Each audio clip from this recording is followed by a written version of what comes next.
esta madrugada, bueno, anoche más bien, porque ya ahora corre cada vez con más celeridad la dinámica de la presentación de encuestas. El Centro de Investigación y Estudios Políticos de la Universidad de Costa Rica, sin duda, convertido en la encuesta, en el sondeo de opinión de referencia. Hay otros con solvencia y credibilidad también, pero siempre se ha erguido como el estudio de opinión de referencia.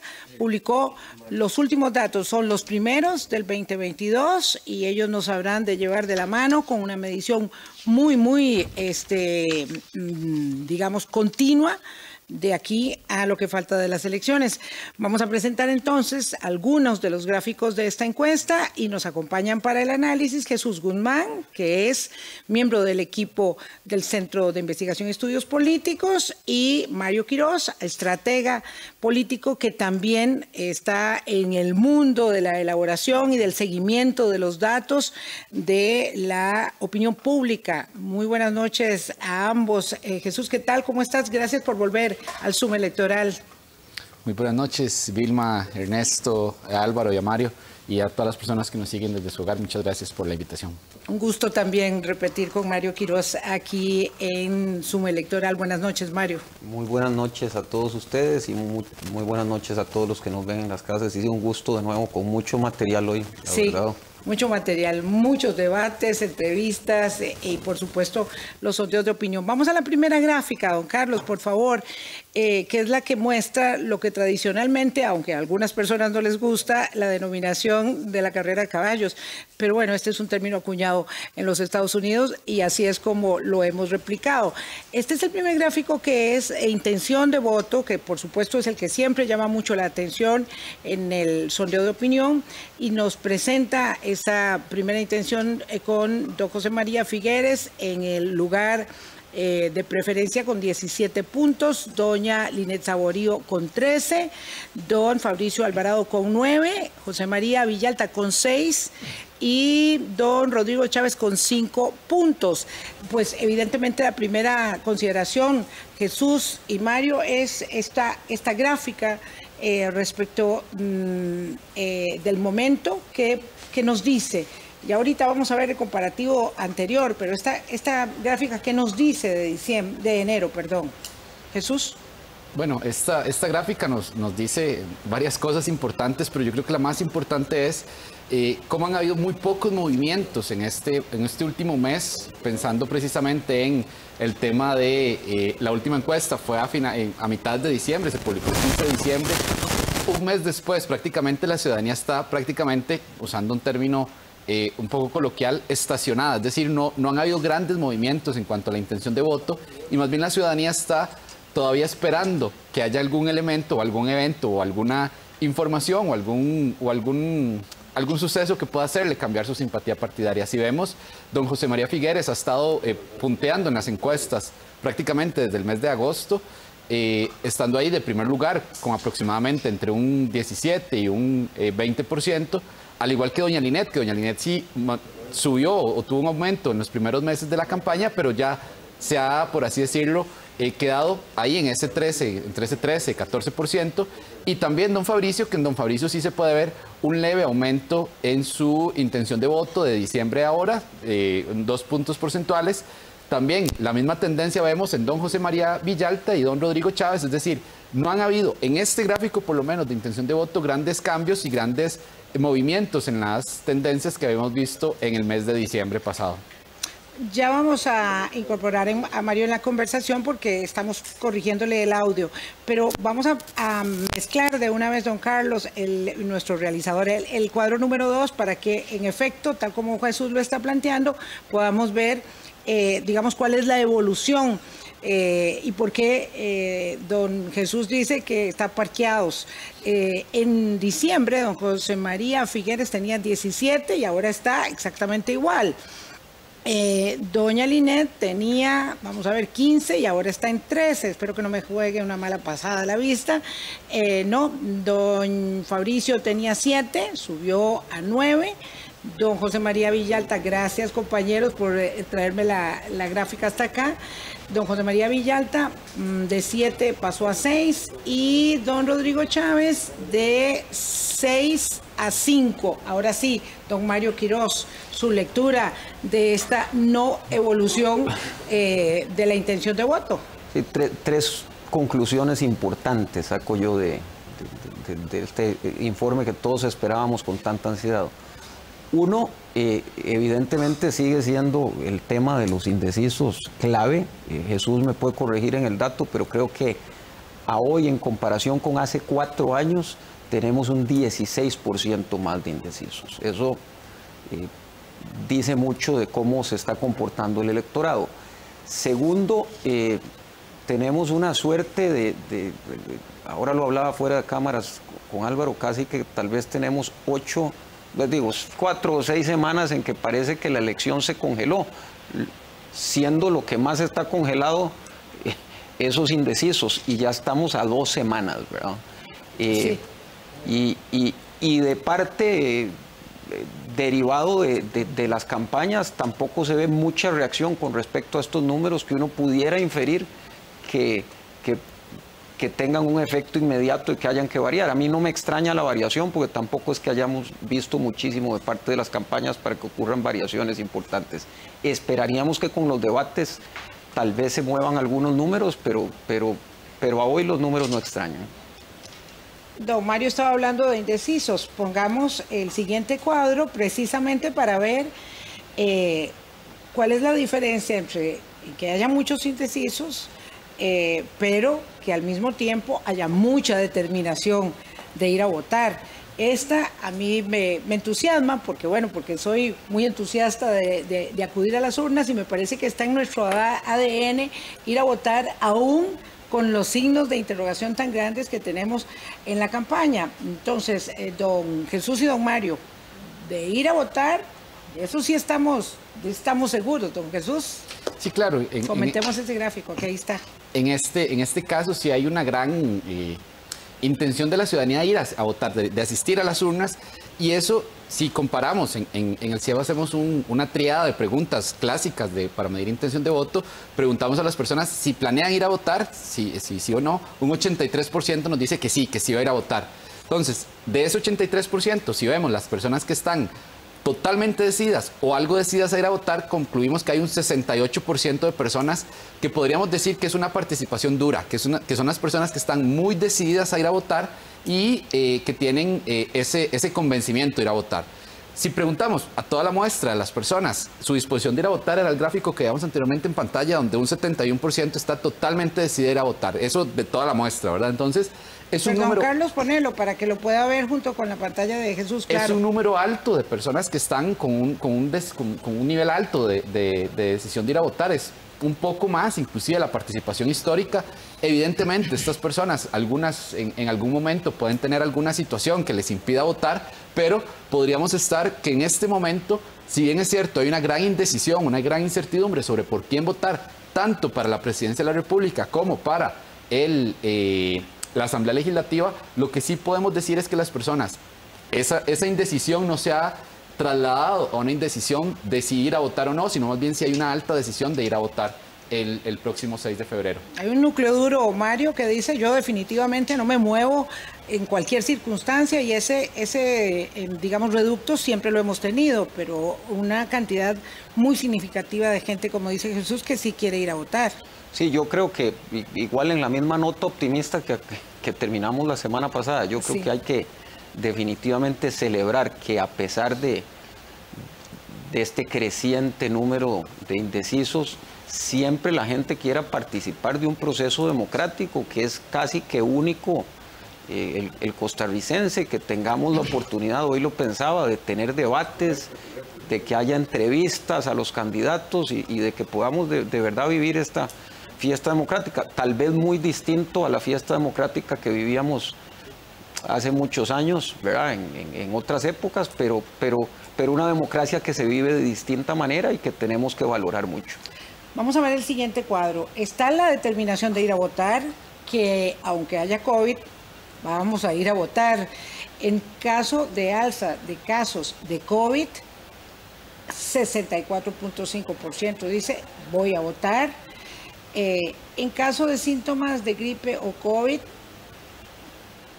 léame ese gráfico de 71.5%, por favor, Jesús Guzmán, usted. Sí, es muy relevante. Hay un 71.5% de personas que dicen que en caso de tener algún síntoma, presentar algún síntoma de COVID o de gripe, sí, ellas personalmente se abstendrían de ir a votar. Es decir, si hay un grupo mayoritario, muy mayoritario de la población que estaría pensando no ir a votar en caso de tener algún síntoma y más con esta nueva variante que estamos experimentando, en donde los síntomas son muy similares entre la gripe y el COVID. Entonces la ciudadanía está siendo consciente de eso y preferiría, en su mayoría, como decimos, un 71%, cuidarse y no ir a votar, cuidarse y cuidar a las demás personas, ¿verdad? Que sería lo más importante en ese caso. Mario, ¿alguna adicional que querías hacer sobre eso? Yo esto era de las preguntas que más me llamó la atención, porque era una de las grandes interrogantes que yo tenía realmente con todo lo que se había discutido sobre el tema del COVID, la manifestación del Tribunal Supremo de Elecciones, la muy buena exposición que hizo don Gustavo Ramón la semana pasada, y creo que a pesar de eso, cuando hablamos en la generalidad, la disposición de participación se mantiene en los niveles históricos promedio, ¿verdad? Y ya sí hay un componente y un indicador de decisión y responsabilidad personal que también nos hace indicar, como lo manifestó el vocero del Tribunal Supremo de Elecciones la semana anterior, que está entendiendo su responsabilidad personal y balanceando ese ejercicio de derechos versus su situación de salud también. Tenemos un último gráfico sin demérito, de que yo quisiera que Álvaro también interviniera para aprovechar el tiempo en una valoración ya de orden, digamos, integral de la encuesta, de la medición. Esta es la última encuesta de CIEP que se publicó anoche, entre anoche y esta madrugada circuló muchísimo. Y es muy interesante, que también me parece un ejercicio muy valioso. Estos apoyos electorales duros a las candidaturas que señalan que la gente que ya está decidida, está, digamos, tan decidida que de ahí no se mueve, y ahí es donde los sesgos de confirmación operan mucho en los debates, y ahí podríamos ver, digamos, si hay alguna posibilidad de pescar, y es tan complejo de hacer esta búsqueda de votos, esta cacería de votos, de acuerdo con estos resultados. Explíquenos, Jesús, por favor. Sí, claro, en este gráfico que estamos viendo en pantalla, lo que podemos observar es que en 4 de las 5 candidaturas que están punteando, que ya mencionamos anteriormente, tenemos que más de un 90% de las personas que dicen que van a votar por esas candidaturas, en el caso de don José María Figueres, doña Linet Saborío, don José María Villalta y don Rodrigo Chávez, un 90% aproximadamente sí, están muy dispuestas a ir a votar. En el caso de don Fabricio, ya eso se reduce un poco, pues son un 75%, pero es igual, un número alto de la ciudadanía que afirma votar o que planea votar por don Fabricio Alvarado, estarían muy dispuestas, estarían totalmente dispuestas a ir a votar, y esto es un dato relevante porque también nos señala cuál es ese voto duro que podrían tener las candidaturas, es decir, voto que de fijo a ir a votar, y no que podrían perder algún tipo de apoyos por un tema de abstención en cuanto a sus simpatizantes actuales. Teniendo la segunda ronda, evidentemente, como digamos, un camino a seguir, Mario, ¿esto qué nos dice? Porque a Fabricio Alvarado se le puede encender una alerta en el sentido de, ojo, no solamente puede no alcanzar lo que es su objetivo, que es ir a la segunda ronda, sino que además podría perder algunos votos. ¿Y qué le dice también a los otros? Es decir, esto es un piso, esto es un techo, ¿cómo se lee? Yo creo que lo que nos viene diciendo los datos del CIEP es que tienen todos pisos relativamente bajos si lo compara uno con los indecisos, ¿verdad? Y esto se está convirtiendo, yo lo decía hoy, tal vez no una pelea de quién pasa, sino de quién no se queda por fuera, que es una lógica en comunicación y en estrategia un poquito distinta, tiene un matiz, ¿verdad? Me llamó la atención lo de don Fabricio, porque si uno ve, el dato es bastante parejo en el resto, entonces lo de don Fabricio sí llama la atención. Y en una guerra de márgenes tan estrechos para él, evidentemente sí sí un movimiento de ese nivel, aunque se vea pequeño, puede causarle quedar por fuera de una segunda ronda. Jesús decía, Álvaro Murillo, que vos hiciste un trabajo, digamos, de auscultar la encuesta para la presentación del Semanario Universidad. Jesús decía, cuando empezamos el segmento, que la gente, las candidaturas estaban parqueadas. Eso, evidentemente, y esperando algo que ocurriera. Eso no ha ocurrido. Es decir, no estamos en el 2018 con la opinión consultiva de la Corte Interamericana de Derechos Humanos. Estamos en otra circunstancia totalmente distinta y eso que la gente ha esperado que suceda no ha sucedido aún. Claro, Vilma, esto que decía Jesús de que están parqueados y con las luces intermitentes, con las luces largas, viendo cada movimiento, porque el electorado también está esperando que pase algo. Claro, entonces los partidos políticos esperan ver qué movimientos hay en el electorado y el electorado espera ver también, eventualmente, qué movimientos hay en los partidos políticos, en intención de voto. Sabemos que hay algún sector de la población que considera lo que se llama voto útil, dice, bueno, ¿qué sentido tiene apoyar a este señor que tiene un 1% de intención de voto? ¿Cuáles son los que posiblemente realmente tendrían opciones? Y con base en eso se mueven. Lo que pasa es que todos están, Jesús, por eso usaba esta palabra, parqueados, porque con cuidado, porque un movimiento puede no solo no hacerlos ganar votos, sino perder una parte de los poquitos que tienen. Jesús. Correcto, ese es un tema bastante importante y el cuidado que están teniendo ahorita las candidaturas en cuanto al manejo, por así decirlo, de sus campañas, al no intentar o no hacer nada para no perder votos y tampoco perder el apoyo, esos que mencionaste, esos poquitos apoyos, porque cualquier movimiento en falso, por así decirlo, podría hacer que o pierdan algunos votos o esas personas indecisas empiecen a decantarse. Pero eso hace que, como un dato que tenemos en la encuesta, la mayor parte de la ciudadanía dice que en este proceso electoral les ha sido muchísimo más difícil decidirse que lo que pasó hace 4 años o en elecciones pasadas. Pues la ciudadanía considera que es difícil. Y ese tipo de estrategias donde están muy cuidadosos las candidaturas también están agregándole un componente de dificultad para que tomen la decisión. Ya podemos conversar con don Mario. Otra vez le estábamos arreglando el micrófono a Mario.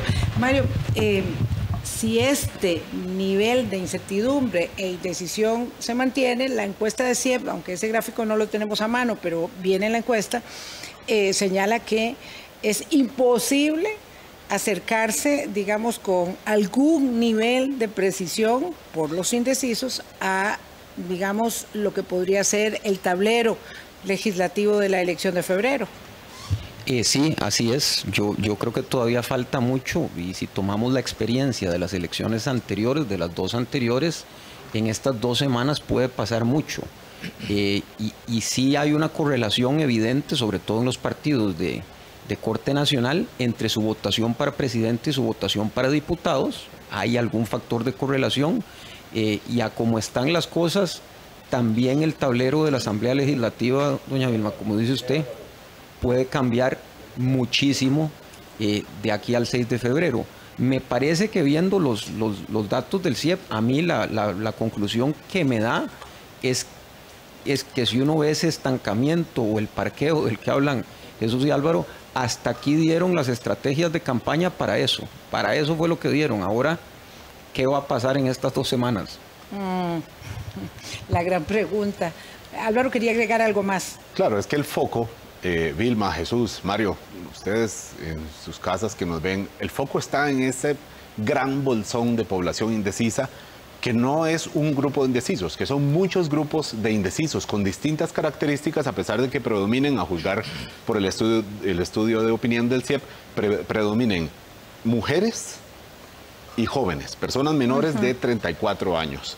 Jesús, yo quisiera preguntarle si ustedes pudieron determinar qué tipo de indecisión hay, porque puede ser indecisión de gente que dice, mire, no me importa la campaña, está tan enredado que no quiero saber nada de eso, o es una indecisión de gente que sigue cada movimiento, quizás exagerando, que ve los debates, que ve las entrevistas, que ve la campaña, que comenta con sus círculos primarios y aún así no se ha decidido, porque obviamente los ganchos que deberían usar los partidos para atraer a esa población deberían ser, por supuesto, muy diferentes también. Sí, claro. En ese sentido vemos cómo, por ejemplo, en varias preguntas que hicimos, hay una pregunta que hay un grupo importante de la población que se siente estresada por el resultado electoral y por la campaña como tal. O sea, la campaña les está sumando, por así decirlo, un grado de estrés. También tenemos otros fenómenos, como por ejemplo, que pocas personas hablaron o tuvieron una conversación amplia en las fiestas navideñas sobre el proceso electoral. Y un dato también interesante que pudimos ver es que la mayoría de personas están decidiendo entre 2 o 3 partidos. Un 28% indica que está pensando su voto entre 2 opciones, es decir, de las 25 opciones que teníamos, ya hizo un proceso de filtro, por así llamarlo, y que se quedó en 2 partidos, y un 21% se está tratando de decidir entre 3 agrupaciones. Pero hay un 18% que también nos dice que está con un partido político, es decir, pareciera que ya tomó su decisión, pero todavía está como indecisa en si le apoya o no a ese partido político, y eso también es interesante porque nos da a entender que tener una sobreoferta electoral como la que hemos tenido en este año no se va a traducir necesariamente en que las personas van a valorar todas las opciones, sino que se van a centrar en algunas pocas opciones, y en esas opciones, 2, 3 o incluso una, es donde están valorando su decisión para el próximo 6 de febrero. ¿Sería posible considerar, Mario Quirós, estratega político, sería posible considerar que cuando las personas están entre 3 opciones o entre 2 opciones, esas opciones no están predeterminadas por un foco ideológico? Digo, para acercarnos un poco a cuál podría ser la estrategia de equipos que evidentemente la han tenido muy difícil y que no han logrado como atraer en un foco determinado el entusiasmo del elector o capturarlo, un poco conquistarlo. ¿Sería posible saber eso? Yo creo que es un variopinto. Mi hipótesis es que sigue siendo un variopinto. Cuando veo las campañas, y creo que extendería el concepto de parqueados a entender como que las campañas, y por eso es ese parqueo, le siguen hablando a su mismo voto duro, y su comunicación sigue siendo a su mismo voto duro. Lo que evidencia la encuesta del CIEP es que no está creciendo más allá de eso. Yo creo que eso, doña Vilma, ya 2 semanas, cuando uno ve esa indecisión, y me pongo en los zapatos de un votante, casi que además de no darme ninguna ilusión por quién votar, entonces puede volverse un voto por descarte, o incluso que en algunas investigaciones ha salido incluso un voto con un racional un poco extraño, pero que es válido, de que voy a votar no por quien me guste, sino por quien le puede ganar en segunda ronda a quien no me guste, ¿verdad? Entonces es un variopinto de motivaciones que tiene el electorado a falta de un buen tema que los haya enganchado por parte de las campañas. Álvaro, parece que es poco lo que ya pueden hacer los estrategas de campaña a estas alturas, y por dicha CIEP va a ser un seguimiento muy cercano, ¿verdad? Con un lente grande, macro, para poder entender el comportamiento de los electores en estas últimas 2 semanas. Vamos cerrando el segmento, Álvaro. Claro, un último señalamiento que puede parecer poco relevante o no para el análisis político.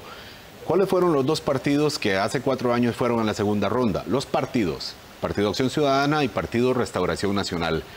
Viendo la encuesta del CIEP, cada uno hoy tiene una intención de voto de 1 punto porcentual. 1% para Restauración Nacional.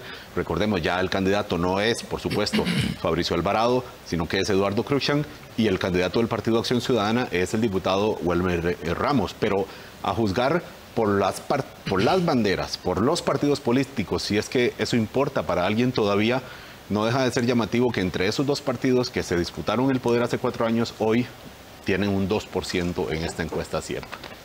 Seguimos de cerca lo que haga CIEP la otra semana y en 15 días también. Así que les agradezco a Jesús Guzmán y a Mario Quirós que nos acompañen esta noche y les pedimos que se queden acá para que nos den soporte en la ausencia de Gustavo Araya. Vamos a dar una pausa y regresamos.